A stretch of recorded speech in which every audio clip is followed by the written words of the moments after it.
Mga kaibigan, mga kapatid, andito ang mga balita para sa oras na ito. Sinipi mula sa banal na kasulatan, kapupulutan ng tamang aral na dapat isakatuparan ng bawat isa, maging sino ka man.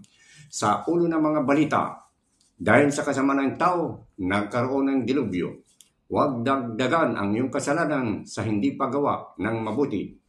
Biyaya ng Diyos may dalang kaligtasan kung iiwasan ang kasalanan. Ang mga pagsisira sa katuruan ng Diyos aayusin ng kanyang bayan. Mga detalles niyan at iba pa, susunod na.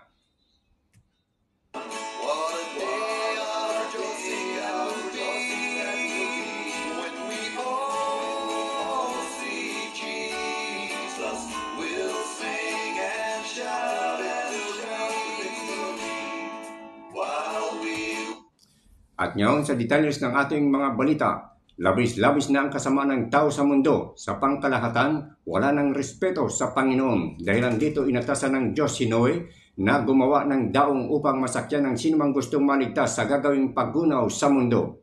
Sa Genesis 6:13, ayon sa Panginoon, ang wakas ng lahat ng tao ay dumating sa harap ko sapagkat ang lupa ay napuno ng karahasan. Dahil sa kanila ay narito sila'y aking lilipuning kalakip ng lupa. Sa Genesis chapter 6 verse 14, gumawa ka ng isang sasakyang kahoy ng gopher, gagawa ka ng mga silid sa sasakyan at iyong sisiksikan sa loob at labas ng sahing. Sa Genesis 6:17, dinagdag pa ng Diyos at ako, narito ako'y magpapadagsa ng isang baha ng tubig sa ibabaw ng lupa upang lipunin sa silong ng langit ang lahat ng laman na may hininga ng buhay. Malinaw na binigay ng Diyos kay Noe ang buong detalye ng gagawing daong, mayroong sukat ng haba, gawang taas at lahat ng disenyo ay pawang galing sa Diyos, inuutos kay Noe. Sinabi ng Panginoon kay Noe, sapagkat ikaw ay aking nakitang matuwid sa harap ko sa panahong ito at ginawa ni Noe ayon sa lahat na inuutos sa kanya ng Panginoon.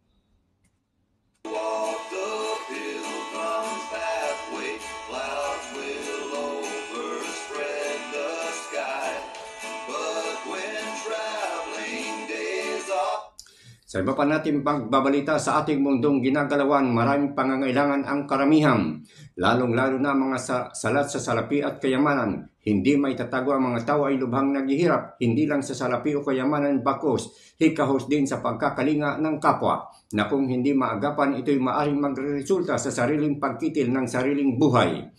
Ika nga sa kasabihan, walang taong nabubuhay sa pansarili lamang. Si Apostol Pablo ay nagbigay ng teksto may relasyon sa ating mga pangangailangan na nangangailangan kapwa. Sa libro ng Santiago chapter 4 verse 17 nasusulat, sa nakakaalam nga ng mabuti at hindi ginagawa, ito'y kasalanan sa kanya. Binigyan din ng apostol na tayo may gampanin sa ating kapwa na lubos na nangangailangan kisa sa ating mga hinahangad.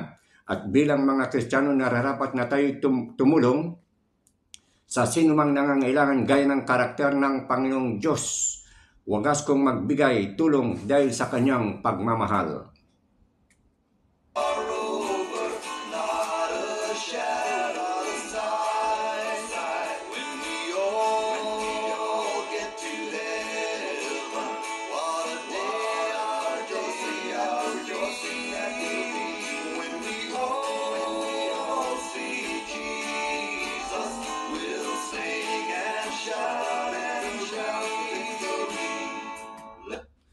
Nais ng Diyos ang lahat ay maligtas at makasama niya sa kanyang muling pagbabalik dito sa lupa at isasama doon sa langit. Kaya ang biyaya ng Diyos ay nagtuturo sa atin ng pagkaalam sa pagtanggi sa anumang klase ng kasalanan. Nang sa ganon tayo ay makaiwas sa balakid ng kalikuan sa buhay. Nasusulat sa aklat ng Tito chapter 2 verse 11 at 12 ay ganito, sapagkat napakita ang biyaya ng Diyos na may dalang kaligtasan sa lahat ng mga tao na nagtuturo sa atin upang pagtanggi natin sa kalikuan at sa mga kahalayan ng sanlibutan ay marapat mabuhay tayong may pagpipigil at matuwid at banal sa panahong kasalukuyan ng sanlibutan ito. Ang mga mensaheng ito galing sa Diyos ay ganun na lamang ang pagpapaalala sa atin sa pagnanais niyang ang lahat ay maligtas at makasama sa langit, sapagkat doon ay magsasama-sama ang mga taong may takot sa Diyos, gumawa ng anumang kalikuan sa buhay.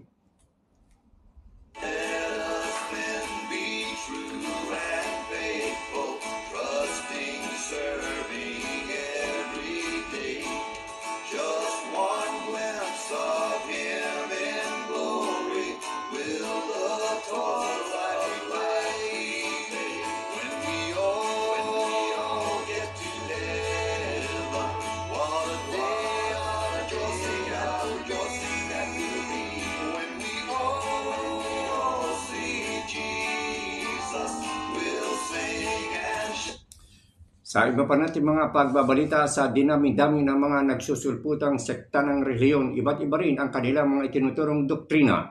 Subalit isang pinanggalingan ang Biblia. Ito'y sa kadahilanan mayroong mga pansariling interes at ang nasisihan tiyak ang ama ng kasinungalingan, walang iba, ang diablong si Satanas. Maliwanag na kinikilala sa Biblia si Satanas na ama ng kasinungalingan ayon sa John 8:44. Kayo'y sa amang diablo at ang mga nais ng inyong ama ang ibig ninyong gawin sapagkat walang katotohanan sa kanya sapagkat siya ay isang sinungaling at ama nito. Dahilan dito laganap at naglipana ang mga maling turo na lahat tumutuligsa sa tunay na pakay ng Diyos. Ang mga mali at sirang aral ng galing sa Diyos ay hindi pahintulutan ng Panginoong Hesus.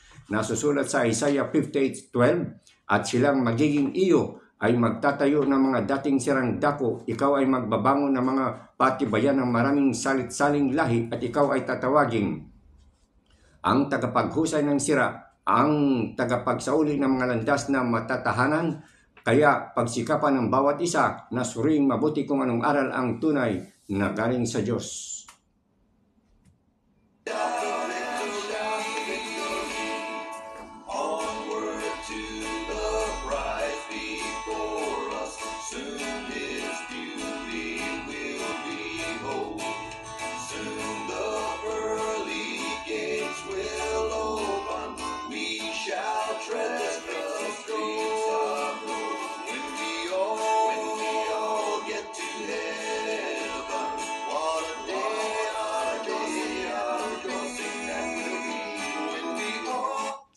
Sa iba pa natin mga pagbabalita, kalimitan sa mga pagsasalita ng Panginoong Hesukristo ay idinadaan ito sa mga talinghaga. Kung ating mababasa ang Biblia, maraming pagkakataon na ganito ang sistema. Dahilan na dapat tayong team na mag-aral ng Biblia upang ganap itong maunawaan. Hindi lahat na nagbabasa ng mga talinghaga ni Hesukristo ay agad na nakakaunawa. Ayon sa Mateo 13:11, sa inyo'y ipinagkaloob ang mga kaalam ng mga hiwaga ng kaharian ng langit, datapwat hindi ipinagkaloob sa kanila. Ang lubos na pagkaunawa sa mga talinghaga ay makakamtan kung hihiling tayo ng gabay ng banal na Espiritu sa pagbabasa ng Biblia.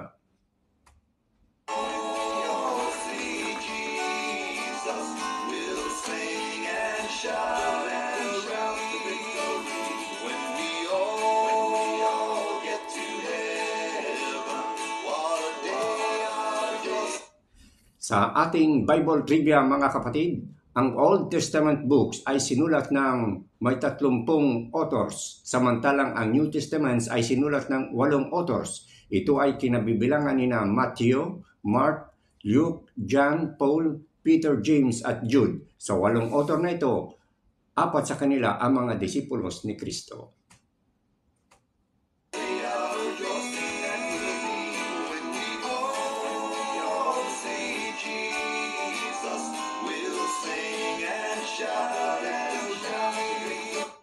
Yan mga kaibigan, mga kapatid, ang mga balita sa oras na ito mula rito sa WGOD with God. Ito ang inyong tagapagbalita, kapatid kay Kristo, Brother Ed.